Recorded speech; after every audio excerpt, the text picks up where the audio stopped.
Assalamualaikum warahmatullahi wabarakatuh. Saya melanjutkan kuliah regresi terapan lanjutan.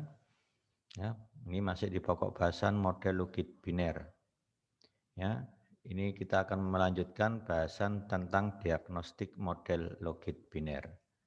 Ya, salah satu cara untuk mendiagnostik model Lugit biner itu menggunakan person residual. Ya, jadi person residual ini digunakan untuk mendeteksi apakah suatu faktor atau kovariat. Kovariat di sini adalah X-nya dalam hal ini sesuai atau tidak. Ya, jadi kita bisa cek melalui kovariatnya ini. Ya.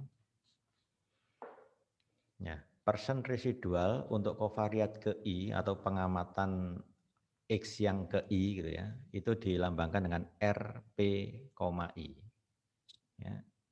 Kalau kita lihat di sini, YI ini didasari dari distribusi binomial, di mana pengamatan ke I ini dilakukan ulangan sebanyak MI kali, diperoleh penduga peluang suksesnya PI topi. Nah, masih ingat kalau Y berdistribusi binomial N, P ya, ketika kita belajar statistika 1 itu ya. Ya. N kali P, maka nilai rata-ratanya Y itu kan N kali P. Nah, ini adalah rata-ratanya Y. Jadi YI dikurangi rata-rata Y pengamatan ke I. Ya kan? Ini kan mu-nya ini sebenarnya. Dibagi akar dari, ini kan variansinya ini. Variansi dari YI. Nah, kalau di statistika 1 ini saya menyebut dengan N, ini P, yang ini Q-nya. Q itu kan 1 min P, gitu ya. Nah, lambangnya di sini kita ganti dengan PI, peluang suksesnya ya. PI. Nah, ini peluang gagalnya. Nah, ini kita gunakan di sini untuk menghitung person residual namanya. Jadi di sini setiap percobaan diulang sebanyak MI kali. Ya. Jadi ini beda datanya kalau diulang sekali. Ya. Jadi diagnostik ini dilakukan ketika kita melakukan percobaan yang diulang MI kali, bukan satu kali. Ya. Jadi enggak valid kalau menggunakan MI-nya satu. Ya, gitu ya. Jadi harus ada ulangan di situ. Di setiap percobaan itu diulang MI kali. Kalau saya gambarkan, misalkan I-nya 1 ya, percobaan pertama dilakukan ulangan sebanyak M1 kali, diperoleh sukses sebanyak Y1. Nah ini banyak sukses. Ya, sehingga YI dikurangi rata-ratanya YI dibagi simpangan bakunya YI, ini kan menghampiri distribusi normal baku atau normal standar. Makanya di sini disebut distribusinya menghampiri normal standar. Nah, patokannya menggunakan nilai mutlak RPI lebih dari 2. Kalau nilai ini ketika dihitung nilai mutlaknya lebih dari 2, ini mengindikasikan bahwa kovariat ke I ini tidak sesuai. Ya itu aja. Ya, kemudian dilakukan standarisasi pada person residual, maka rumusnya diubah sedikit. Ya, RPI tadi dibagi akar 1 min HII.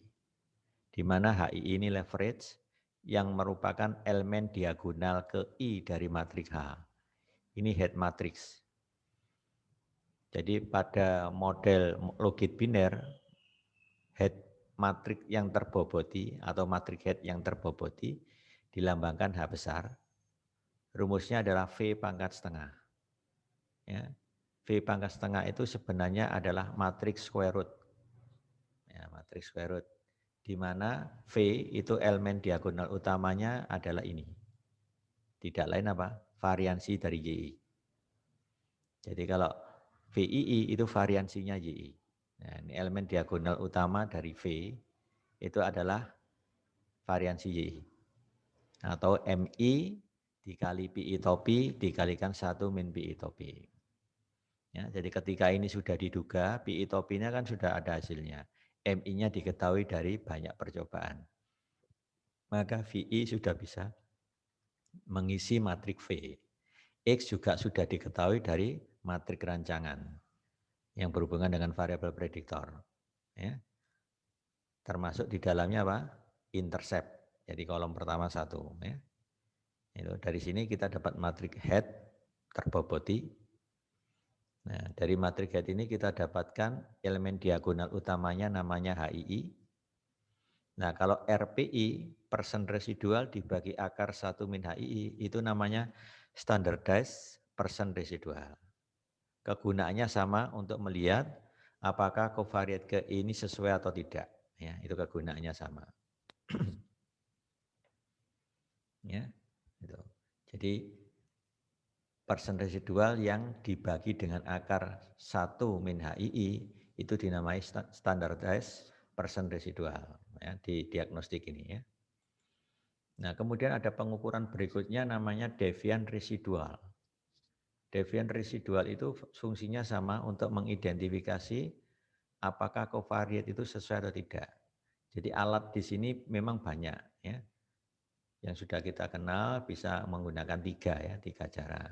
Persen residual, standardized persen residual, ada yang pakai devian residual. Nah, devian residual itu kita lambangkan dengan RDI. RD,I. Ini ada fungsi tanda, sign, YI dikurangi rata-ratanya YI.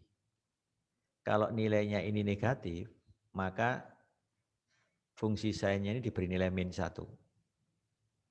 Kalau nilainya ini positif, maka fungsi sign ini diberi nilai 1.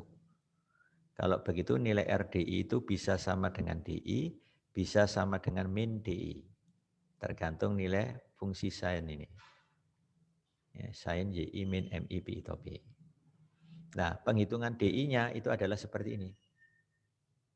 Nah, ketika YI-nya sebesar MI, ya, artinya apa? Percobaan ke I diulang MI kali semuanya sukses. Nah, ya, semuanya sukses ya. Maka untuk menghitung DI-nya jadi ini. Nah, ini diperoleh dari sini. Ketika YI-nya ini saya ganti MI, ya, YI-nya ini saya ganti MI, maka MI dibagi MI pi atau pi, itu kan jadi seper pi atau pi, ya kan? Ini 0, kalau YI sama dengan MI, 0 kan? Nah ini 0, len 0. Ini dihitung menggunakan apa? L'Hospital. Ketika ini mendekati 0, lennya ini juga mendekati 0, dihitung dengan L'Hospital, nanti nilainya ini 0. Sehingga tinggallah ini aja. Sehingga hasilnya nanti 2 dikali MI dikali len seper pi atau pi. Ya, di akar. Nah berarti kan pi atau pi nilainya antara 0,1. 1 dibagi bilangan antara 0,1. Gitu, ini bisa jadi nilainya apa? Nilainya lebih dari 1. Ya kan? Bisa jadi kurang dari 1. Bisa enggak kurang dari 1? Nah, contoh aja, misalkan 0,99/10. Ya, 9/10 berarti 10/9, 1 koma. Ya. Nah, untuk menghindari nilai itu tadi, maka dilakukan nilai mutlak. Aman sudah. Nah, jadi nilai ini bisa diubah ke situ. Kenapa? Ini kalau saya ubah kan sama aja pi atau pi pangkat -1. Pi atau pi pangkat -1 gunakan sifat len, -1-nya turun menjadi min len pi atau pi. Ya. Pi atau pi sendiri nilainya bisa dijamin apa? Negatif. Kenapa? Karena pi atau pi itu antara 0,1. Len dari suatu bilangan antara 0,1 itu pasti negatif. Nah, negatif kali min yang di sini tadi, maka hasilnya akan jadi positif. Makanya kita nilai mutlak untuk menjamin bahwa dia positif. Ya. Jadi nilai ini jelas positif, gitu. Karena di bawah tanda akar itu nggak boleh negatif. Ya. Kalau negatif nanti DI-nya jadi bilangan imajiner, gitu. MI jelas positif, 2 positif, maka ini juga positif kan? Nah, ini bisa saya tulis seperti ini. Kenapa? Min-nya kok hilang tadi? Nah, tadi kan ada pangkat -1, min-nya keluar. Gitu. Min itu untuk menggambarkan min len pi atau pi itu nilainya positif. Kalau saya ganti ini kan sama aja, len pi atau pi. Karena len pi atau pi itu nilainya pasti negatif kan? Kalau dinilai mutlak jadi positif. Nah, itu bedanya. Ingat ya, len pi atau pi itu selalu negatif loh, karena pi atau pi-nya antara 0,1. Kalau nggak percaya, gunakan kalkulator, len 0,5, nantilah negatif. dan 0,67 negatif. Ya, gitu. Supaya positif dimutlakkan, itu maksudnya. Kalau YI-nya 0, YI-nya ini 0, ganti ini yang 0. Nah, ini YI-nya 0, tinggal MI, len MI dibagi MI kali 1 min pi atau P. MI-nya kecoret menjadi 1/1 min pi atau P. Ya, 1/, pangkatnya keluar jadi min MI kan. Nah, min MI len 1 min pi atau P. Ingat 1 min pi atau P itu nilainya sudah dijamin negatif. Kali min tadi jadi positif. Nah, ini nilai juga positif. Nah, sehingga kalau saya tulis pakai nilai mutlak jadi gini. Ingat ya, ini peluangnya jelas antara 0,1. Pi atau Pi antara 0,1. 1 dikurangi bilangan antara 0,1 tetap antara 0,1. Sehingga lennya negatif. Supaya positif dinilai mutlak. Ya. Jadi untuk menghitung DI itu di kondisi ekstrim, YI-nya sama dengan MI, maka cara ngitungnya pakai ini. YI-nya sama dengan 0, cara ngitungnya pakai ini. Bagaimana kalau YI-nya antara 0 dan MI? Ya pakai ini. Pas ini ada nilai, ini ada nilai. Nah, itulah cara ngitung RDI. Nah, ini yang kerja program ini sudah. Ngitung manual nggak mungkin ya. YI banyak sukses untuk covariate ke I. Ya. Kayak itu ya, itu prosesnya yang dikenal dengan devian residual. Sama fungsinya untuk melihat apakah covariate ke ini sesuai atau enggak. Ya. Nah berikutnya aturannya hampir sama. Kalau di sini pakai RDI lebih dari 2, nggak perlu nilai mutlak. Kenapa? Karena nilainya sudah dijamin, itu tadi ya, RDI-nya itu. Dengan jaminan RDI-nya dipilih yang positif tadi. Lebih dari 2, ini menunjukkan pengamatan covariate ke I kurang sesuai. Devian residualnya juga bisa distandarisasi, maka lambangnya menjadi RDI aksen. Mirip kan? Kalau RDI aksen berarti RDI dibagi akar 1 min HII. HII sama diperoleh dari head matrix tadi ya, terboboti. Matrix head terboboti. Ya itu. Nah kemudian ada delete, devian residual. Bedanya dikasih star. Kalau kasih aksen namanya standardized, devian residual. Kalau star namanya delete, devian residual. Masih ingat delete ini kalau ketika kita bahas regresi terapan, ya, itu kan ada press kan, ya, dengan menghapus pengamatan ke I. Ya, idenya sama dengan ini.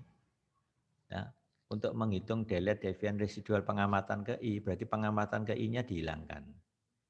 Nah, setelah dimodifikasi rumus aljabarnya, nanti seolah-olah nggak ada yang dihilangkan di sini. Ya. Jadi prinsip penurunannya seperti di regresi terapan itu. Ada hubungannya dengan rumus tanpa menghapus pengamatan ke I. Nah, jadi cukup kita gunakan fungsi sin-nya tadi. Ini nilainya bisa negatif, bisa positif ya. Akar 1 min HII kali, nah ini apa namanya? Standardized devian residual dikuadratkan. Kalau ini persen residual yang distandarisasi atau standarisasi persen residual dikuadratkan dikali HI. Jadi seolah-olah diberi bobot 1 ya. 1 min HII di sini HI. Kalau di total kan nilainya 1. Ini ada salah ketik, ini harusnya HII ya. Ini HII. Nah, tinggal nambahkannya HII ya. Nah ini cara menghitung delete devian residual ya. Fungsinya juga sama ya. Untuk dengan menghapus pengamatan KI. Jadi fungsinya untuk melihat covariate KI ini sesuai apa enggak. Ya. Kemudian ada delta Chi square. Nah, delta Chi square ini dihubungkan dengan rumus apa? Persen residual.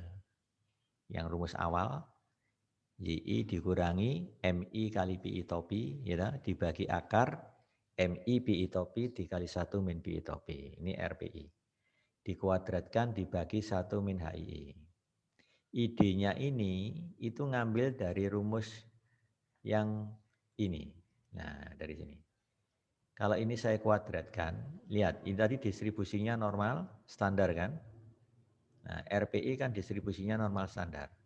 Ketika ini saya kuadratkan, normal standar dikuadratkan itu jadi G square, derajat bebas 1. Makanya di sini berubah menjadi G square. Ya, distribusinya jadi G square dengan derajat bebas 1.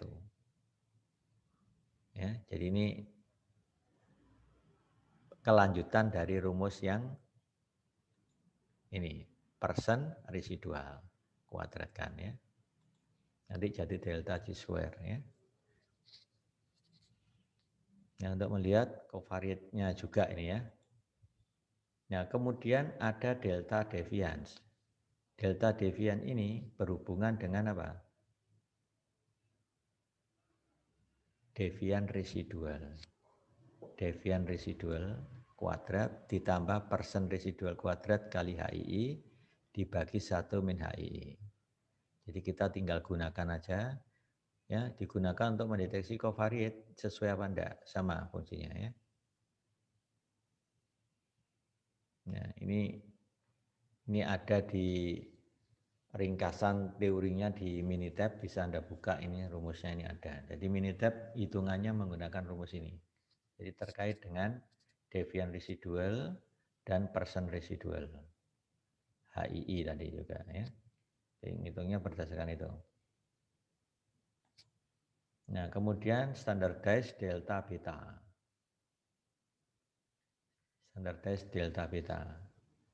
Ini didasarkan pada standardized residual percent. Nah, ini ya. Standardized residual percent dikuadratkan kali HII dibagi 1 min HII. Ini namanya standardized delta beta. Digunakan untuk mendeteksi covariat juga yang memiliki pengaruh kuat pada estimasi koefisien model Lugit biner tadi. Ya. Nah, bisa model Probit, bisa model Gumpit ya. Jadi tidak hanya Lugit ya. Jadi untuk melihat apa namanya? Covariate yang memiliki pengaruh kuat pada estimasi koefisien. Itu bisa dilihat dari delta betanya ini. Ya.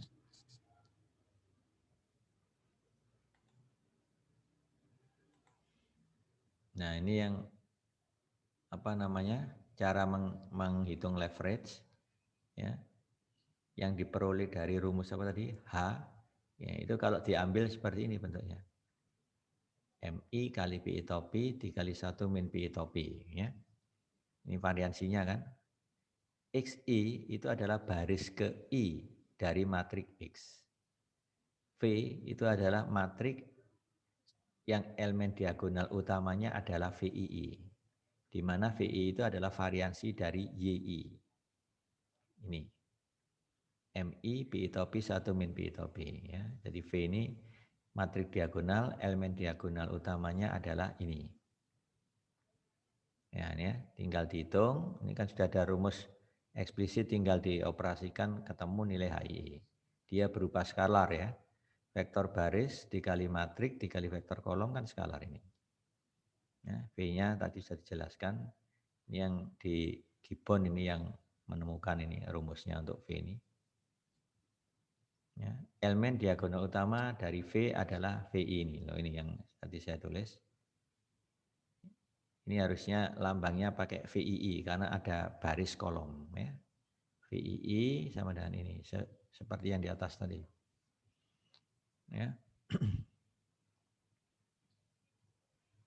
Nah, itu namanya leverage, cara ngitungnya bisa lewat rumus itu tadi. Nah, sekarang untuk menguji goodness of fit-nya, kecocokan, kita bisa menggunakan beberapa statistik di sini, bisa menggunakan deviance. Salah satunya deviance. Ya. Jadi sini bentuk hipotesisnya adalah seperti ini. H0 model logit biner sesuai. Ya, H1 model logit biner tidak sesuai. Di Minitab mengenalkan 3 metode untuk goodness of fit-nya, yaitu metode Pearson, Devian, dan Hosmer-Lemeso. Nah, ini bisa muncul ketiganya ini ya. Nah, kalau kita nanti gunakan ya salah satu ya, boleh Pearson, boleh Devian, boleh Hosmer-Lemeso. Nah ini hipotesisnya. Nah kalau pakai persen rumusnya pakai ini. Nah, RI dikuadratkan lalu dijumlah. Di mana RI ini persen residual covariat ke I. Ya, lambangnya di sini RI sebenarnya sama dengan RPI. Ya, sama dengan ini, RPI. Nah ini saya singkat jadi RI gitu aja. Ya. Jadi pakai ini. Jadi dari persen residual, ya, persen residual tadi dikuadratkan lalu dijumlah itu namanya C square. Ya, berdiskusi C square. Ya. Jadi statistik persen ini didasarkan pada persen residual ya, yang menunjukkan apakah model dugaan, ya, model dugaannya terkait PI topi tadi sesuai dengan data atau menggambarkan datanya. Jadi kalau YI nanti kan diduga jadi apa? MI kali PI topi kan. Nah, apa cukup sesuai penduganya ini ya dengan data aslinya YI tadi. Yang isinya hanya 10 tadi. Cukup sesuai apa enggak? Lah itu dihitung pakai persen ini. Ya.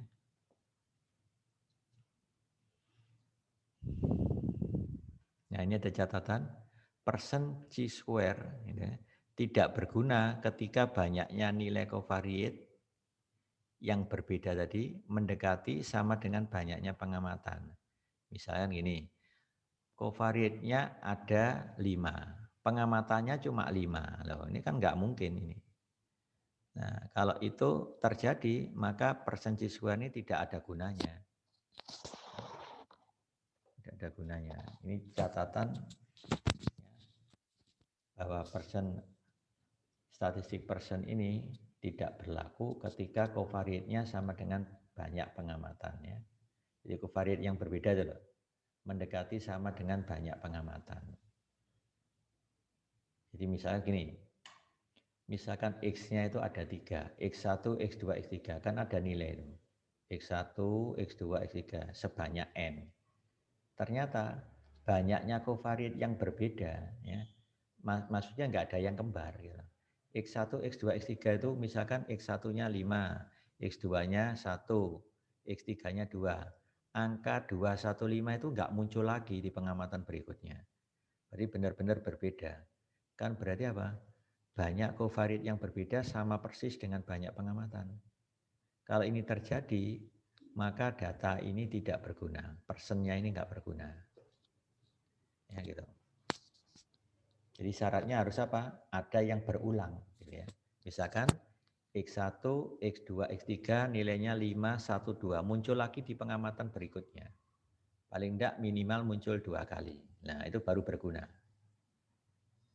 Ya, jadi kalau semua X-nya ini berbeda, berarti sama dengan N kan? Nah ini nggak berguna jadinya. Statistik persen ini nggak berguna. Ya itu. Nah berikutnya menggunakan cara deviance. Nah ini sudah banyak yang menggunakan. Devian ini rumusnya adalah 2 kali log likelihood. Nah ini log likelihood. Di bawah pengamatan dikurangi log likelihood di bawah penduga. Nah P dengan P topi ini beda. P yang dimaksud di sini itu adalah ini. Jadi kalau pengamatan ke I, YI dibagi MI. Contohnya gini, pengamatan ke I itu sama aja percobaan ke I. Diulang MI kali, diperoleh sukses sebanyak YI. Berarti PI peluang sukses dari pengamatan kan. Peluang sukses dari pengamatan kan YI dibagi MI. Saya ambil contoh, pengamatan ke I-nya itu diulang 10 kali, ternyata yang sukses 3. YI-nya 3, berarti 3/10, itulah PI. Nah, yang dihitung di sini. Ya. Nah, kalau dijabarkan ini. Jadi YI per MI atau namanya PI kan. Nah, YI per MI, PI. Nah, gitu. Sedangkan LPI topi ini dihitung dari penduga yang melalui proses Newton-Raphson tuh. Nah, itu. Jadi sebenarnya intinya Devian itu membandingkan antara PI topi dengan P ini cukup dekat enggak? Apakah PI topi ini cukup dekat? Kalau ini cukup dekat dengan pi, berarti log likelihood-nya ini cukup dekat dengan log likelihood-nya ini. Berarti nilai devian cenderung kecil. Kalau deviannya cenderung kecil, cenderung sesuai. Nah ini logika bernalarnya begitu. Cenderung sesuai. Ya, penduga sangat mendekati pengamatan, gitu ya. Itu maksudnya. Nah, statistik devian ini berdistribusi asimptotik Chi-square. Derajat bebasnya J dikurangi K. Lah apa J? Banyak level dari covariate atau variabel prediktor yang berbeda. Contohnya yang saya bilang tadi, ada X1, X2, X3, diamati sebanyak 100 kali misalnya, jadi N-nya 100. Paling enggak ada pengamatan yang berulang. Contohnya pengamatan pertama, X1-nya 5, X2-nya 1, X3-nya 2 misalkan. Ternyata 5, 1, 2 itu muncul lagi di pengamatan ke-10. Muncul lagi di pengamatan ke-50 misalnya. Nah, berarti otomatis penghitungan J nanti pengamatan yang kembar dihitung sekali. Gitu loh. Jadi nilai J-nya enggak tepat 100 nanti. Yang jelas kurang dari 100. Paham ya? Itu cara ngitung J. Banyaknya level dari X yang berbeda. Ya. Lah K di sini itu menyatakan banyak parameter yang terlibat di dalam model logit. Ya, banyak parameter yang terlibat dalam model logit. Ya, jadi kalau covariate dari X yang benar-benar berbeda dikurangi K, itulah derajat bebas dari Chi-square. Dari situ saya bisa menentukan kapan diterima dan kapan ditolak. Ini untuk menentukan daerah kritis. Kalau nilai D ini ternyata lebih besar dari titik kritis ini, maka H0 ditolak, berarti apa? Model tidak sesuai. Ya, kalau kurang dari berarti terima 0, modelnya sesuai. Ya, itu maksudnya. Ini penggunaan uji kesesuaian atau goodness of fit. Cara ketiga menggunakan Hosmer-Lemeshow. Nah, ini saya bagi menjadi G group. Ya, perhatikan ya, ini idenya itu gini. Kalau saya punya data sebanyak 100, jadi YI-nya itu isinya 10, sebanyak 100 pengamatan misalkan aja, berarti grupnya ini nanti saya tentukan dulu, misalkan 10. Maka nilai PI topi kan sebanyak 100 pula. Nah dari 100 ini saya jadikan 10 grup, misalkan aja G-nya 10. Grup yang pertama itu antara 0 sampai 0,1. Grup kedua 0,1 sampai 0,2. Dan yang terakhir 0,9 sampai 1. Pokoknya ada 10 grup lah. Nah, masing-masing grup itu kita dapatkan ini, OK. Jumlah variabel respon pada kelompok ke K, misalnya K-nya 1. Kelompok pertama berarti antara 0 sampai 0,1 yang PI topinya, yang masuk di situ ada berapa. Nah, itu dihitung. Nah, itu dihitung di situ. Ya. Jumlah variabel respon pada kelompok ke K, gitu ya. Ada berapa banyak? Maksudnya gini, kalau saat ini kan ada YI sebanyak 100, ya toh? Ternyata yang masuk kelompok 1, PI topinya itu ada 5 misalkan. Ya, berarti nanti itu kita jumlahkan J1 sampai itu tadi 5. Mungkin yang ada 5 itu bisa aja pengamatan pertama, mungkin ketiga, mungkin ke 10 ya, pokoknya ada 5. Jadi P-topinya yang masuk antara 0 sampai 0,1 itu ada 5 buah. Itu cara menghitung OK. Nanti J-nya berjalan 1 sampai J5 gitu ya.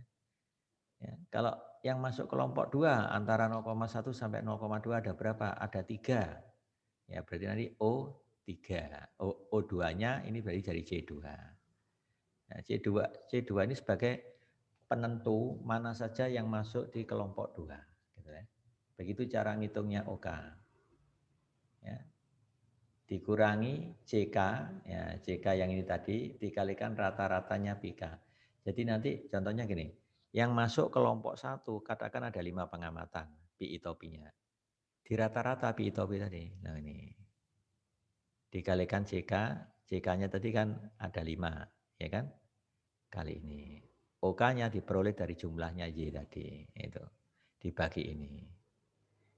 Nah, itulah cara menghitung C topi atau statistik Hosmer-Lemeso. Ya. Nah, untuk penentuan daerah kritisnya ini, kalau nilai C topi ini lebih dari ini, G square derajat bebasnya kan G-2, G banyaknya grup yang kita tentukan. Kalau lebih dari ini, H0 ditolak, model tidak sesuai. Atau yang paling mudah pakai Bevelio. Ya, kurang dari alfa berarti tolak 0. Ya. Jadi ada 3 cara. Nah ini prosedurnya seperti ini untuk Hosmer-Lemeso. Tahapan statistik uji Hosmer-Lemeso membagi prediksi probabilitas loh yang PI topi tadi menjadi 10 kelompok. Berarti G-nya saya tentukan 10. Kalau nggak salah di SPSS itu sudah didesain default-nya 10. Kalau di Minitab bisa minta 10, minta 8 bisa. Ada pilihannya. Ya. Yang kemarin saya tunjukkan ya. Silas itu. Nah, untuk tahap kedua, anggota setiap kelompok gitu, diperoleh berdasarkan hasil perhitungan PJ Topi. Nah, PJ Topinya katakan di sini sebanyak 100 pengamatan. Nanti kita punya P1 topi, P2 topi sampai P100 topi. Nah, mana yang masuk kelompok 1? Nah, oh ternyata ada 5. Pengamatan keberapa itu? Nah, itu terkait dengan OJ-nya tadi. Ya, terkait dengan OJ-nya tadi ya. UK, maaf, terkait dengan UK-nya tadi ya. Nah, itu caranya seperti itu ya untuk menghitungnya. Begitu sampai nanti yang masuk di kelompok ke-K, kelompok ke-10 ya. Nah, dasarnya ini kelompok ke-10 nanti kalau J-nya 10 berarti masuk di antara 0,9 sampai 1. Pokoknya rentangnya itu increment-nya 0,1 kenaikannya. Ya, paling rendah ya antara 0 sampai 0,1. Yang kelompok kedua 0,1 sampai 0,2. Begitu ya. Cara mengelompokkan baru menghitung nilai statistik Hosmer-Lemeso. Ya. Nah, ada juga ukuran asosiasi. Ini ada 3 istilah. Konkordan itu yang pasangan sesuai, diskordan pasangan tidak sesuai, ties pasangan yang sama. Antara penduga dengan Y-nya ini sama. Di situ dijelaskan ringkas saja seperti itu. Nah, ukuran asosiasi ini menggunakan konsep banyaknya respon, gitu, yang nilainya sukses dengan banyaknya respon yang nilainya tidak sukses. Berarti 1 dengan 0. Misalkan pengamatannya sebanyak 100. Ternyata Y sama dengan 1 muncul 60 kali. Berarti yang Y sama dengan 0 muncul 40 kali kan. Berarti banyaknya pasangan 60 kali 40. Begitu. Dari pasangan 60 kali 40 nanti yang sesuai itu masuk konkordan. Yang tidak sesuai masuk diskordan. Yang sama masuk ties. Masuk ties. Ya gitu ya. Nah itu masuk ties. Nah itu ringkasnya begitu. Nah sehingga kita dapatkan statistik ini untuk mengukur asosiasi kesesuaian pasangan. Ada 3 di sini di Minitab, pakai Summer, pakai Goodman-Kruskal gamma, ada yang tau kendal atau kendal tau. Rumusnya beda sedikit ya. Kalau menggunakan Summer, rumusnya ini. NC itu banyaknya konkordan. Banyaknya pasangan yang sesuai, dikurangi banyaknya pasangan diskordan yang enggak sesuai, dibagi total pasangan. Nah, total pasangan itu kan banyaknya konkordan ditambah banyaknya yang diskordan ditambah banyaknya ties. Itu namanya Summer. Kalau menghitung Goodman-Kruskal gamma, tinggal menghapus yang tiesnya aja.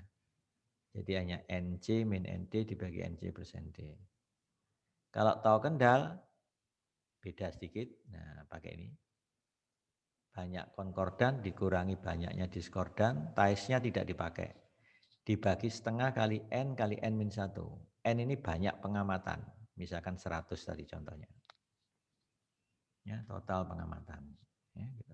Itu cara ngitung derajat asosiasi ya, pakai ini. Nah, terakhir menghitung ketepatan klasifikasi. Untuk model logit biner, untuk menghitung ketepatan klasifikasi kita harus menghitung apernya dulu atau apparent error rate. Ini merupakan suatu nilai yang digunakan untuk melihat peluang kesalahan dalam mengklasifikasikan. Jadi kalau saya punya data Y yang nilainya hanya 10, prediksinya nanti cocok apa enggak. Kalau enggak cocok berarti itu yang menyimpang. Nah itu untuk menghitung aper itu yang nyimpang. Misalkan Y-nya 1 ternyata dikategorikan ke 0 prediksinya. Nah ini berarti kesalahan. Yang Y-nya 0 malah dikategorikan ke 1 prediksinya. Kesalahan juga. Nah total kesalahan dibagi total itu ya, total pengamatan. Ini total pengamatannya. Nah itulah yang dinamakan aper. Ini kesalahan. Harusnya dia masuk di grup 1, ternyata prediksinya masuk di grup 2. Ya. Harusnya pengamatannya di grup 2, ternyata prediksinya masuk grup 1, kesalahan juga. Ini banyaknya ya. Nah, total kesalahan dibagi total pengamatan. Itulah dikali 100% namanya aper. Nah, ketepatan klasifikasi 1 kurangi aper. Nah, ini satuannya nanti per persen gitu ya. Karena apernya dalam persen. Yaitu cara menghitung ketepatan klasifikasi. Nah, ini saya ambil contoh yang kemarin sudah saya peragakan dengan menggunakan Minitab ya caranya. Cuma di sini saya sederhanakan. Saya menulis Y-nya itu cukup L sama T ya. Lower ya sama high. L sama H, maaf bukan T. Denyut nadi lower rendah yaitu high tinggi. Ya, berarti yang nilainya 1 yang mana? Yang lower atau yang high? Minitab menggunakan patokan yang huruf akhir itu skor 1. Nah, berarti yang lower ini adalah 1. Berarti yang high ini adalah 0, gitu ya. Karena dia pakai patokan huruf. Huruf yang terakhir itulah yang dikasih skor 1. Huruf yang mendahului itu adalah skornya 0. Sama seperti ini. X1 kebiasaan merokok. Ya. Di sini saya sebutkan kebiasaan merokok. Kategorinya yes, ya berarti sama tidak. Ya sama tidak. Kalau dibuat angka, enggak masalah. Pakai angka pun enggak masalah. Yang penting di sini nanti di inputan Minitab-nya dikasih keterangan itu bukan numerik, melainkan kategorik. Harus ada kode teks nanti. Misalkan ini C1, teks. C2-nya harus diubah ke teks. Jangan numerik. Nanti salah nanti. Ya. Kalau X2-nya jelas numerik. Nah itu cara inputnya. Nah di sini saya nggak pakai angka 10, nggak pakai 10, langsung pakai hurufnya. Nggak apa-apa. Mau. Ya, jadi di sini kebiasaan merokok. Di sini kalau T tidak merokok, Y berarti merokok. Lebih dulu mana? R, S, T, U, V, W, X, Y. Dari Y terakhir lah. Y-nya ini pasti 1. T-nya 0. Gitu nanti ya. Boleh nanti Anda tulis 0, 0, 1, 1, 0 lagi begitu. Cuma ini harus teks. Itu bedanya. Kalau Anda tulis numerik ya salah nanti. Nah, ini cara menginput datanya. Sebanyak 92. Cuma ini saya pangkas, enggak saya tulis semua. Ini kan ada titik 3 ya. Ini data pasien sebanyak 92. X-nya hanya ada 2. Yang kategorik itu hanya X1. X2-nya kontinu. Ya, dengan pengamatan sebanyak 92. Sekarang coba kita nalar. Kalau datanya itu sebanyak 92. Variabel prediktornya sebanyak 2. Berarti kan sebanyak 2. Ya, kategori Y-nya 1, 0, gitu, berarti 2. X1 kategorinya juga 2, T sama Y. Maka banyak parameter yang terlibat di dalam model logit biner ini ada berapa? Nah, ini bisa dilihat ya, 38 dari model logit biner awal ini.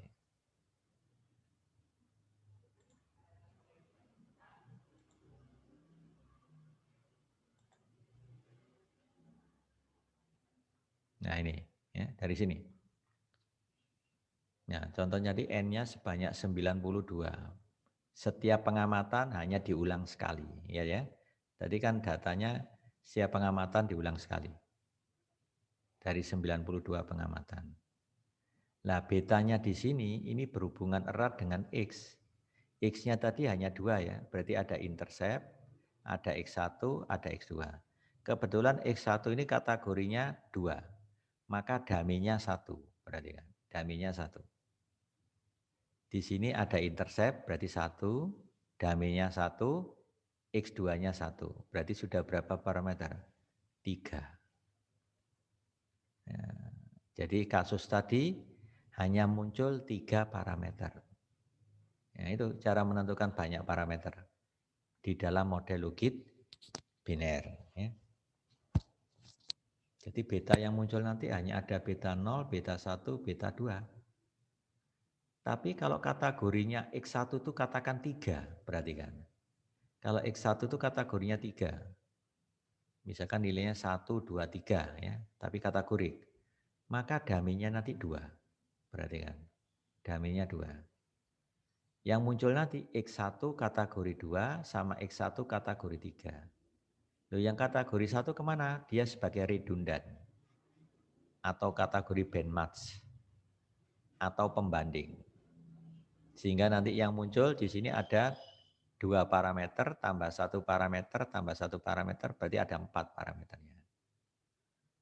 Nah, itu cara menentukan banyak parameter dalam model logit biner. Tidak dipengaruhi oleh banyak pengamatan, ya, tapi variabel prediktornya tadi. Ya, itu cara menentukan. Jadi nanti kalau ditulis ya ada beta 0, ada beta 1 kategori berapa? 2, ada beta 1 kategori 3, baru beta 2. Itu nanti nulisnya. Ya. Ini saya kembali lagi ke slide 38 tadi. Ini contoh. Nah, ini kalau saya gunakan pendekatan regresi logit biner, hasilnya seperti ini. Nah, ini saya menggunakan Minitab yang kemarin sudah kita peragakan. Ini hasil apa namanya? Deskriptifnya. Variabel respon Y ternyata levelnya LH, lower high. Yang lower ada 70. Berarti apa ini? Y sama dengan 1 sebanyak 70, Y sama dengan 0 sebanyak 22. Total 92. Ya gitu ya. Nah, ini baru hasilnya. Lihat parameternya ada berapa tadi? 3 kan? Ini. 1, 2, 3. Kalau kategori X1-nya katakan 3, nanti yang muncul ini kategori 2 sama 3. Jadi ada 2 parameter lagi sini. Sehingga ada 4. Ya. Itu cara menentukan. Nah, sekarang perhatikan interceptnya min 1,98717. Ini simpangan baku dari koefisien. Koefisien dibagi simpangan baku koefisien namanya set. Nah, lihat. Kalau Minitab menggunakan statistik set, kalau SPSS menggunakan watt. Nah, lambangnya pakai W itu ya, watt. Ya, karena saya pakai normal baku, ya toh, maka penentuannya P value didasarkan pada normal baku, gitu ya. Nah, ini cara ngitungnya kan harus tahu juga ini. Ini kalau saya tanya harus bisa dari mana P value ini, nah, gitu ya. Sudah, sekarang kita lihat yang perlu diuji itu kan sebenarnya yang X-nya. X1 kategori iya. Apakah dia perokok? Iya. Koefisiennya sekian. Nilai setnya ini dan dia signifikan. Nah, berarti apa?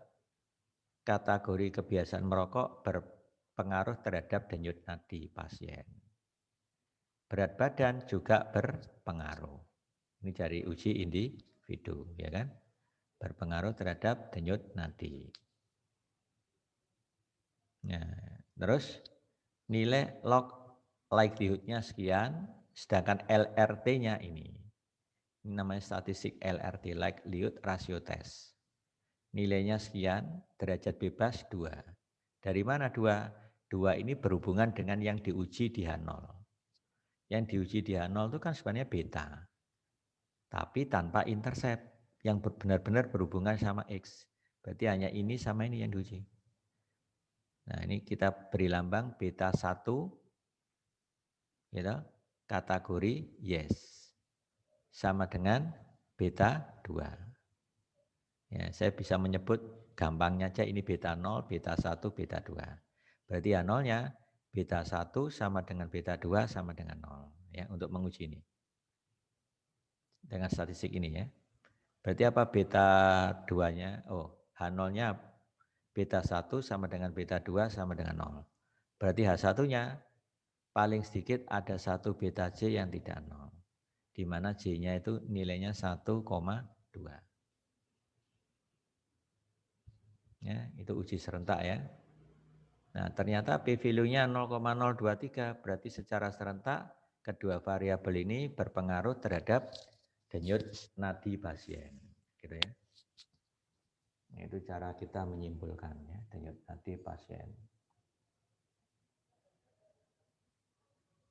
Nah, sekarang yang menarik, bagaimana menginterpretasikan odds ratio untuk variabel yang sifatnya kategorik, dalam hal ini kebiasaan merokok, dengan variabel yang sifatnya numerik. Ya, yang numerik di sini apa? Berat badan. Nah, ini yang kontinu, ini yang kategorik, ya kan? Nah, gini, kalau yang kategorik, kita membandingkan yes dengan tidak. Kebiasaan merokok, ya dengan tidak. Dengan nilai odds ratio sebesar 0,3. Nilai 0,3 ini jelas kurang dari 1. Ini menandakan apa? Resiko pasien yang denyut nadinya rendah, L. Ingat ya, yang sukses ini yang rendah loh ya, yang L. Jadi resiko pasien yang denyut nadinya rendah, ya, lebih apa namanya? Lebih rendah peluang. Oh, gini. Y-nya ini yes, ya toh. Jadi gini, resiko pasien denyut nadi rendah kalau dia biasa merokok, ya toh, lebih rendah dibanding dengan yang tidak merokok. Nah, kenapa ini data yang berbicara? Kenapa bisa demikian? Nah, itu perlu dianalisa secara kedokteran, ilmu kedokteran. Nah, bisa seperti itu kenapa? Nah, jadi bunyinya seperti itu. Jadi resiko pasien terkena denyut nadi rendah apabila dia merokok ternyata lebih rendah dibanding kalau dia tidak merokok. Nah, itu cara menginterpretasikan kalau variabel X-nya ini kategorik. Berbeda dengan yang kontinu. X2-nya kan berat badan kontinu. Nah, di mana cara menginterpretasikan ini? Dengan odds ratio 1,03. Nah, caranya gini. Jika berat badan pasien itu naik 1 kg, nah naik 1 kg, maka resiko pasien terkena denyut nadi rendah itu akan naik sebesar 3%. Itu cara menginterpretasikan kalau X2-nya kontinu atau bersifat numerik, gitu ya. Kalau X1 ini bukan numerik, ini kategorik ini ya. Paham ya? Itu cara menginterpretasikan. Ya, jadi kalau kontinu, apabila berat badan pasien itu naik 1 kilo, maka resiko pasien terkena denyut nadi rendah akan naik sebesar 3%. Jadi ini seolah-olah ini saya kurangi 1. Kan ketemu 0,03 dong? Atau 3%. Kenapa bisa seperti itu? Nah, ini nanti akan saya tanyakan. Silakan Anda yang berinteraksi dengan rumus matematik. Ini bisa dijelaskan melalui rumusnya odd ratio tadi. Nah, odd ratio itu kan perbandingan antar odd. Nah, sebesar 1,03. Nah, yang pembilang nilai odd ketika X2-nya 1, nah gitu ya. Yang penyebut nilai odd ketika X2-nya 0. Lah, terjemahkan dari situ. Nah, kenapa harus dikurangi 1 ya tadi. Seandainya nilainya ini kurang dari 1, berarti lebih apa? Turun. Jadinya turun. Bukan naik. Nah, ini tadi kan lebih dari 1, berarti naik. Kalau pasien berat badannya naik 1 kilo, maka resiko terkena denyut nadi rendah naik sebesar 3%. Nah, tapi kalau nilainya kurang dari 1, misalkan aja 0,8. Berarti nanti ubah menjadi 1 min. Min berapa? 0,2 kan? Nah, 0,2 itu yang dikatakan sebagai apa? Turunnya. Ya, 0,8 itu kan bisa diganti 1 berapa? Min 0,2. Jadi turun sebesar 0,2 atau 20%. Seandainya nilainya kurang dari 1. Nah, itu arti dari odd ratio. Ya, jadi kebetulan nilainya lebih dari 1 berarti naik. Kalau kurang dari 1 berarti turun. Cara menginterpretasikan turunnya berarti diubah menjadi 1 minus. Ya, gitu ya. 1 minus. Baik, nah itu sudah saya terangkan, ini penjelasannya ada di ini interpretasinya ya. Oke, kita sini dulu. Sekarang saya lanjutkan ini uji kesesuaiannya dengan 3 metode. Kalau menggunakan statistic person, ya rumusnya yang tadi G square sama dengan sigma RI kuadrat tadi, maka nilai G square-nya ketemu ini, derajat bebasnya 47. Nah, 47 ya, ini derajat bebasnya. Nah, nilai P-value-nya lebih dari 5%, berarti terima 0. Modelnya sesuai. Pakai Devian juga terima 0, Hosmer-Lemeso juga terima 0. Ya. Nah, ini berarti apa? Dengan ketiga metode semuanya menyatakan model sudah sesuai. Gitu ya. Nah, ini yang Hosmer-Lemeso tadi kan derajat bebasnya G-2 toh. G-nya tadi kan saya rancang 10, dikurangi 2 jadi 8. Sedangkan untuk yang Devian sama persen ini ada rumusnya J dikurangi banyak parameter. Ketemu 47. J tadi apa? Banyaknya covariate yang benar-benar berbeda. Dikurangi banyak parameter. Parameternya ada berapa? 3. Itu nanti ketemu 47. Itu cara menentukan derajat bebas ini. Ya. Nah, kemudian untuk derajat asosiasi kesesuaian, ukuran kesesuaian dengan menggunakan statistik Summer, ya, Goodman-Kroskal gamma dan Kendall tau. Nah, ini namanya NC, ND, NT. Ya. Rumusnya Summer tadi NC kurangi ND dibagi totalnya ini, yaitu ini. Jadi ini dikurangi itu dibagi totalnya ini, 3 ini atau ini, itu sama dengan ini. Nah, itu namanya nilai Summer. 1045 kurangi 461 dibagi 1540 nanti ketemu ini. Cuma ini dibulatkan 2 desimal. Ya, untuk Goodman-Kroskal gamma 1045 dikurangi 461 dibagi 1045 ditambah 461. Nah, ketemu ini. Kalau Kendall tau 1045 dikurangi 461 dibagi setengah, berarti kan, dikali N, N-nya 92. Datanya di sini dia ada 92. Nah, gitu ya. Dikalikan N-1, nanti ketemu 0,14. Ya. Nah ini derajat kesesuaian ya. Nah, ini kan ada penjelasan. Measure of association, mengukur kesesuaian antara variabel respon dan peluang prediksinya. Ya, dari pasangan tadi. Ini pasangannya 1540, ini diperoleh dari mana? Banyaknya respon Y sama dengan 1 dikali banyaknya respon Y sama dengan 0. Ya. Ini bisa dilihat di sini. Nah, 70 dikalikan 22. Ini kan yang bernilai 1 tadi, ada 70, yang bernilai 0 ada 22. Ini kalau saya kalikan 70 kali 22, nanti akan ketemu 1540. Ya, itu cara menentukannya. Nah, sekarang membentuk fungsi logit. Nah, ini namanya fungsi logit.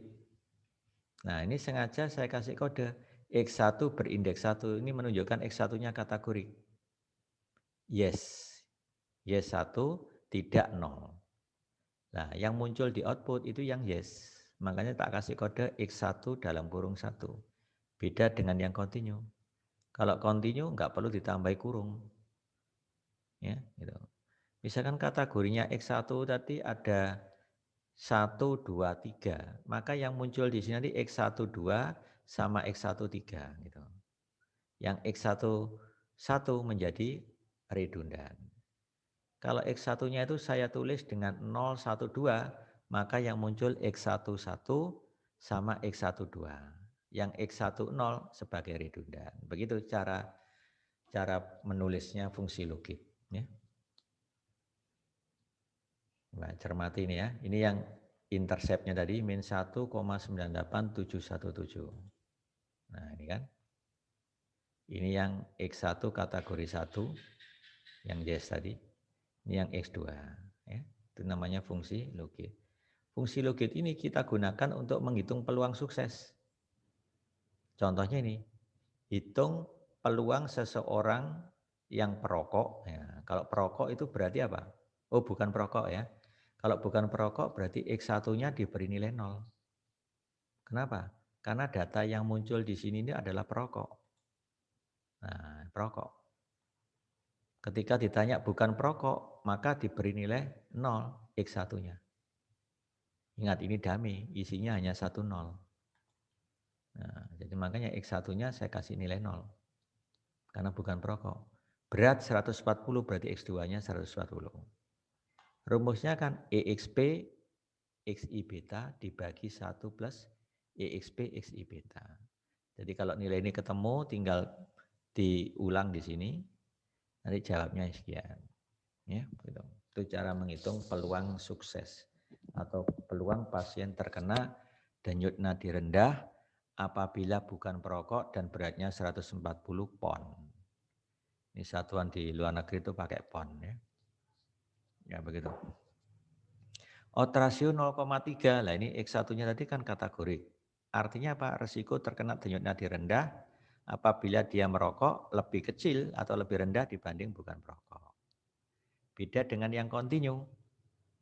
Apabila berat badan pasien naik 1 kilo, satu satuan di sini, mengakibatkan resiko terkena denyut nadi rendah naik sebesar 3%. Ya. Nah ini untuk selang kepercayaan beta 1, saya kira ini sudah tahu semua ya. Beta 1 topi min set dikalikan simbangan baku beta 1 topi. Nah data ini saya peroleh dari output ini. Nah ini beta 1 topi, ini simbangan bakunya. Ini untuk mendapatkan selang ini, itu dari ini dikurangi set alpha per 2 kali itu. Nanti ketemu ini. Kalau ini ditambah set alpha per 2 dikali itu ketemu sekian. Cuma ini bulatkan 2 desimal. Ya. Itu cara ngitung selang kepercayaan untuk parameter. Ya, uji serentaknya sudah saya terangkan tadi. G-nya sekian atau P-value-nya ini berarti tolak 0 secara serentak. variabel kebiasaan merokok dan berat badan secara bersama mempengaruhi denyut nadi pasien. Ya. Uji individunya sudah saya terangkan, masing-masing signifikan, baik kebiasaan merokok maupun berat badan berpengaruh masing-masing terhadap denyut nadi pasien. Ya. Ini yang uji kesesuaian tadi, sudah ketiganya sama-sama menunjukkan sesuai modelnya. Ya. Nah, untuk ketepatan klasifikasi ini saya menggunakan SPSS karena kalau di Minitab tidak ada fasilitas ini. Ya, kalau ngitung pakai Minitab ya manual. Nah, dari sini misalnya ada data ya, ada Y, X1, X2, nanti muncul peluangnya di sini. Nah, kita pakai patokan cut off-nya itu setengah. Kalau pitopinya lebih dari setengah itu masuk kategori 1, kurang dari setengah masuk kategori 0. Setengah persis ya kita masukkan 1 aja. Tapi jarang yang persis setengah ya. Nah itu, lah nanti dari sini kelihatan Y pengamatan dengan prediksinya P tadi. Di mana setiap pengamatan hanya diulang sekali. Coba ya datanya tadi ini, ini setiap pengamatan hanya sekali muncul. Pasien pertama diulang sekali kan, ternyata yang muncul dia rendah. Enggak ada ulangan di setiap pengamatan ini. Pasien kedua juga itu hanya sekali. Nah, ya. Nah, ini ketepatannya 76,1%. Ya. Ini yang tidak tepat, yang pengamatannya denyut nadinya tinggi, ternyata diprediksikan menjadi rendah, itu ada 20. Pengamatannya masuk tinggi, diprediksinya dikategorikan tinggi itu ada 2, ini yang tepat. Nah, jadi kalau menghitung ketepatan klasifikasi itu bisa langsung dari sini. 2 ditambah 68 dibagi totalnya 92. Nanti ketemu 76,1%. Ya. Kalau apernya berarti yang ini ditambah itu dibagi 92. Itu aper ya. Oke, ini yang cara ngitung konkordan diskordan tadi ya. Nilai summernya sudah saya tunjukkan tadi. Nah, sekarang kita ke contoh 22. Ini agak berbeda dengan contoh 21. Ya. Di sini ceritanya hampir sama. Penelitian dilakukan untuk melihat pengaruh kebiasaan merokok, kategorik ya, dan berat badan terhadap kemungkinan pasien terkena denyut nadi rendah. Nah, ini biasanya dipakai di kimia maupun biologi ya. Praktikum ya, lab. Ya, kemungkinan terkena denyut nadi rendah. Variabel X1 kategorinya 2, 0 tidak merokok, 1 merokok. Sedangkan Y banyak pasien yang terkena denyut nadi rendah. Ya, pengamatan dilakukan sebanyak 22 kali pengamatannya. Pada pengamatan pertama ya, untuk pasien yang tidak merokok dengan berat badan 140 dikumpulkan. Satu ya. Dikumpulkan di situ. Ternyata ada 10. Jadi khusus 10 orang ini dia tidak merokok dan beratnya sama 140. Di treatment, ya, treatment ternyata diperoleh sukses, artinya yang denyut nadinya rendah itu ada berapa orang? Itu namanya YI. Ya, gitu ya. Jadi di pengamatan pertama berarti Y1 jadinya. Ternyata Y1-nya 3, M1-nya berapa? 10. Berarti P1-nya 3/10. Nah itu cara menentukan P1. Nah P1 topi diestimasi dulu. Nah tabel lengkapnya saya tampilkan seperti ini. Ada 22 pengamatan. Setiap pengamatan pertama ulangannya beda-beda. Pengamatan pertama diulang 10 kali, diperoleh sukses sebanyak 3. Nah, tadi sudah saya kasih gambaran ya. Ini yang orangnya tadi apa? Bukan perokok dan beratnya 140. Di pengamatan pertama ini ada 10 percobaan, diperoleh yang kena denyut nadi rendah ada 3. Ini kan? Yang pengamatan kedua, ya kita kelompokkan lagi. Bukan perokok, tapi beratnya 145 dikumpulkan ternyata ada 14 orang. Ya, setelah di treatment ternyata yang derajat nadi rendahnya ada 6. Berarti ini Y2, ini M2. Yang pengamatan ketiga berarti ini M3, ini Y3, begitu ya. Dari sini nanti saya dapat P1-nya 3/10.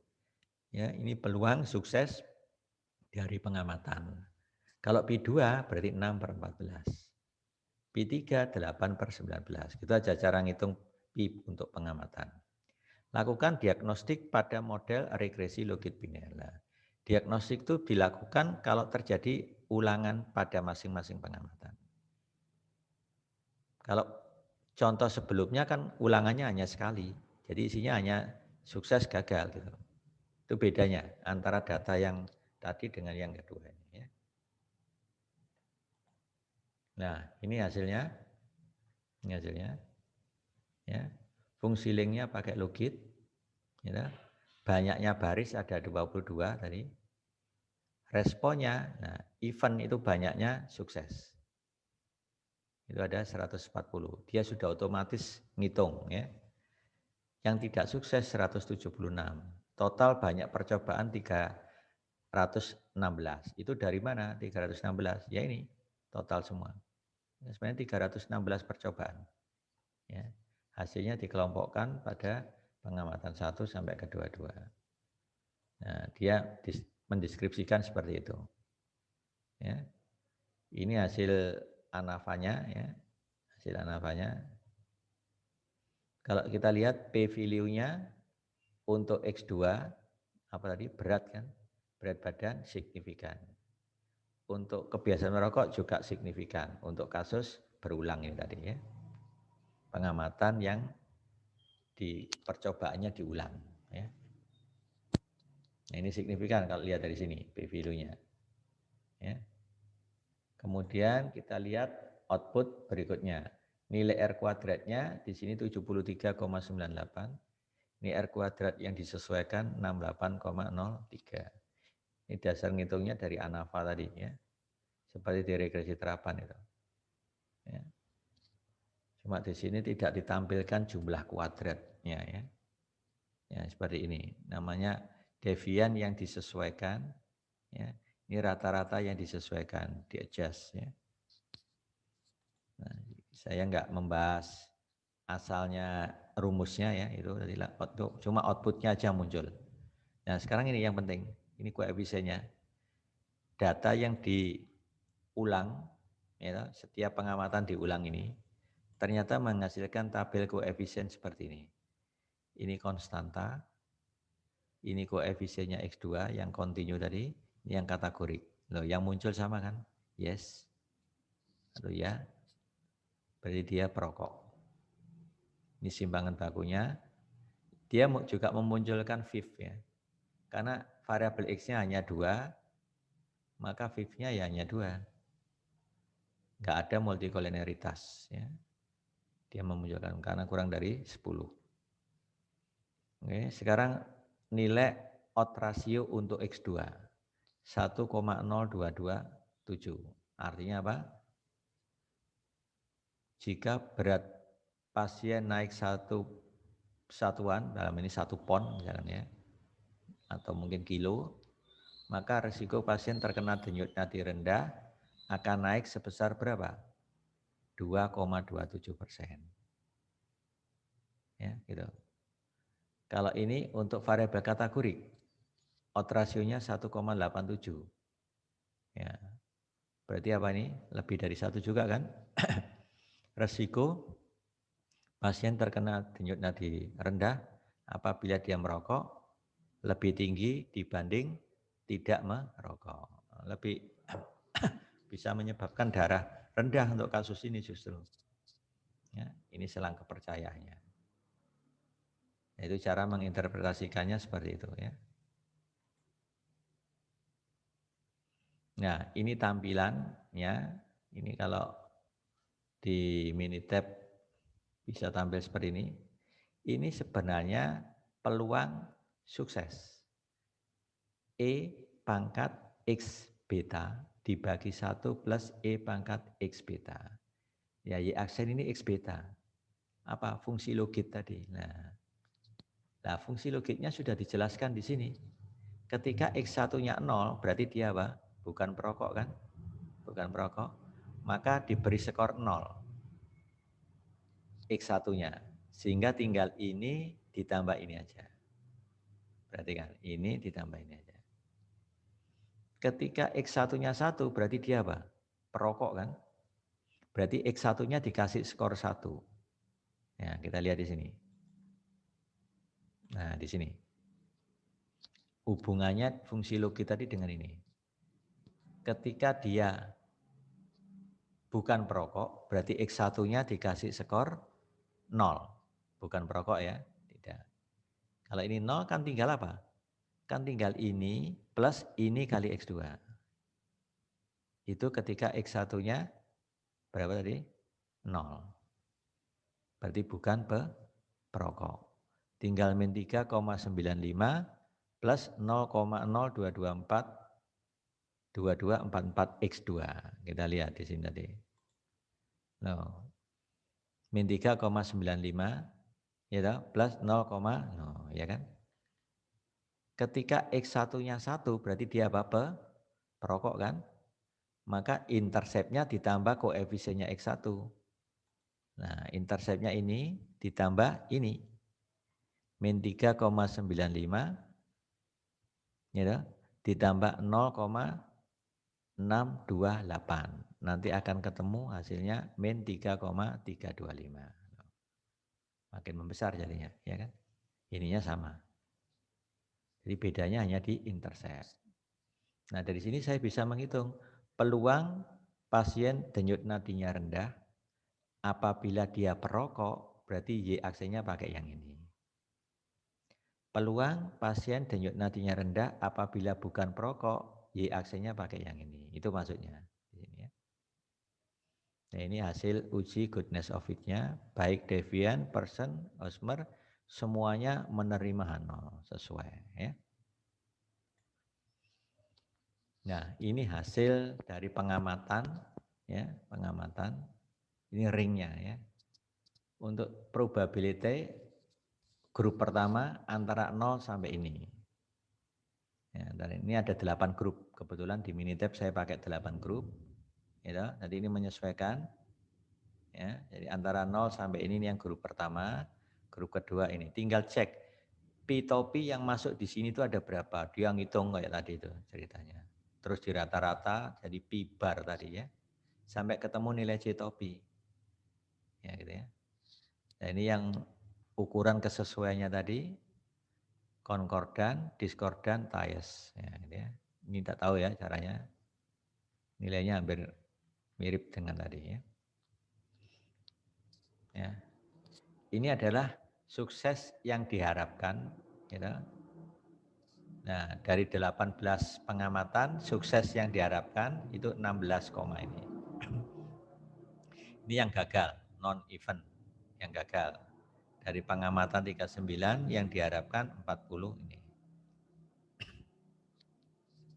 Ya, ini yang berhubungan dengan Hosmer Lemesu tadi, yang ditampilkan seperti ini. Dengan pengelompokan tadi ya. Ya, ini kalau dari data berapa tadi? 300 berapa, nggak mungkin kita manual. Ini sudah urusan program. Jadi langsung ya banyak sukses, ya, pengamatan sukses ada 18. Nilai harapannya, ekspektasinya ini cukup dekat ya.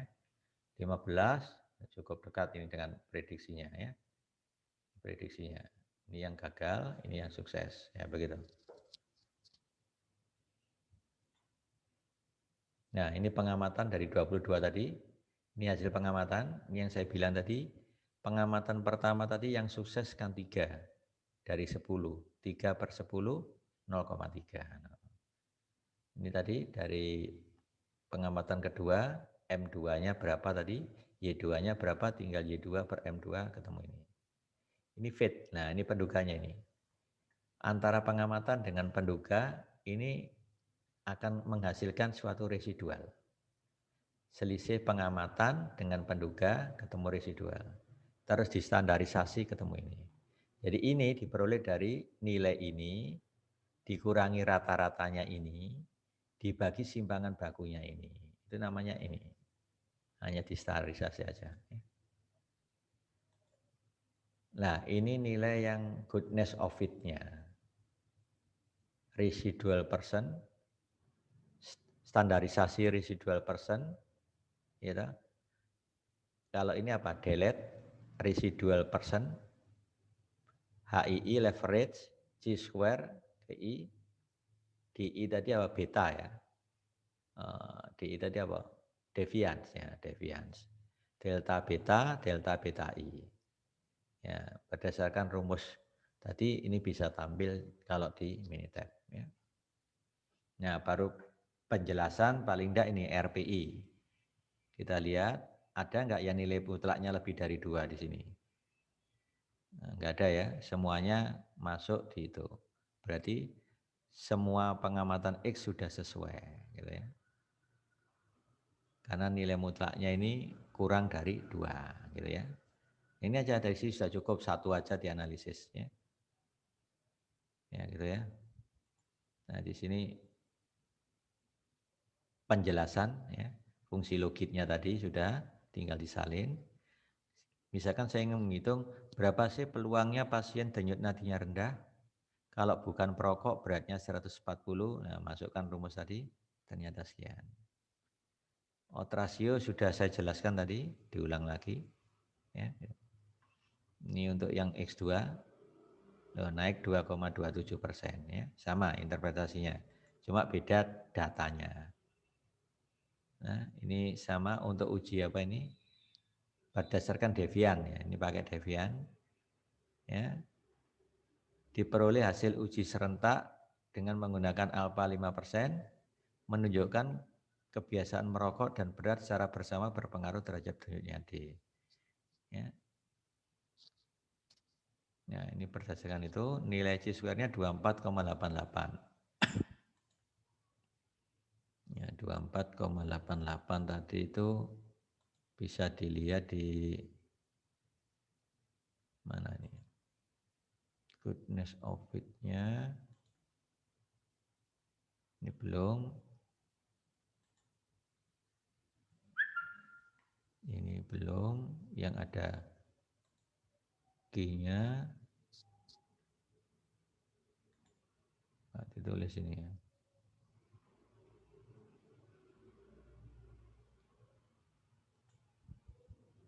Ini tadi. Ya, coba nanti cek lagi ya. Jadi itu dari tabel Devian tabel diperoleh hasil uji secara individu dengan menggunakan hasil uji individu ya dari sini tadi. Nah ini hasil uji individu. Ya. Uji individu yang ada p-value-nya. Ini nilai X2, ini odds ratio. Koefisien, simpangan baku koefisien. Ya. Coba kita lihat ini yang peluang suksesnya tadi. Ini yang event pengelompokan. Mana ini yang individu nih? Nah ini nih, ya, pakai ini. X2-nya 0,0 berapa ini? 14. Berarti signifikan. Baik X2 maupun X1. Ya. X1-nya juga signifikan ya. Ini dilihat dari ini. Ya, ini tabel Devian ini ya. Devian tabel. Ya, itu statistiknya ini p-value-nya ya, dilihat di situ untuk uji individu ya. Ada di situlah ya. Nah, ini dari penjelasannya ini saya ngambil dari tadi ya. Untuk uji kesesuaiannya. Deviannya tadi. Nah, ini yang statistik persen ini di ya, statistik persennya ini nilainya 8,83 dengan titik kritisnya pakai 5%, derajat bebas 19, ketemu ini. atau menggunakan p-value-nya 0,976. Ini yang statistik persen tadi. Maka nilai statistik deviannya ini, ya, hasil uji Hosmer-Lemeso, C-topinya 1,08, ya. C-square tabelnya ini, berarti ini lebih kecil kan? Berarti PV atau pakai p-value lebih dari, ketiganya ini sama-sama terima 0. Jadi ini saya menjelaskan yang ketiga uji tadi. Ketiga uji. Nah ini, ketiga uji itu. Itu saya jelaskan di tadi itu. Ini derajat bebasnya juga sudah ada, ya kan?